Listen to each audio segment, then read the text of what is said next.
Thanks for inviting us in tonight. You know, for months we've been seeing this heated debate about our state's bail bond system. Groups like the Bail Project say they're trying to level the playing field, helping Hoosiers afford cash bonds. But state lawmakers just approved a bill to limit who they can help and when. Our Lauren Costa kicks off tonight's big story with how this would impact Hoosiers behind bars if the governor signs off. The latest bill to land on the governor's desk targets bail charities after a push for more accountability. House Bill 1300 will prevent nonprofits from bailing out anyone with a violent felony or someone with a previous violent conviction.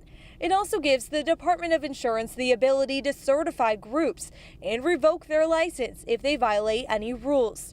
And charities that plan to bail out more than 3 people within 100 days must pay a $300 certification fee every 2 years. And these proposed changes come after several heated debates regarding the state's bond system. Just this week, Indy FOP President Rick Snyder confronted Marion County prosecutor after the man charged with shooting a Metro police officer last week was out on bond at the time. How are there gaps in the system? How was there a warrant for parole and nobody caught it and the suspect was released? These are all fair questions that every resident in Indianapolis deserves an answer to, let alone the 1,700 police officers that are risking their lives.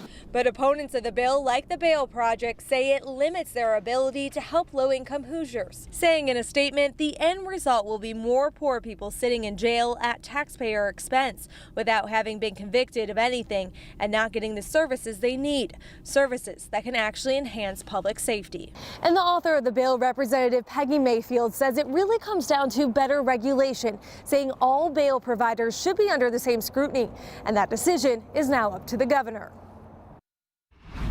We've seen the discussion about bond reform back in the spotlight recently after that police shooting a couple weeks ago landed an IMPD officer in the hospital.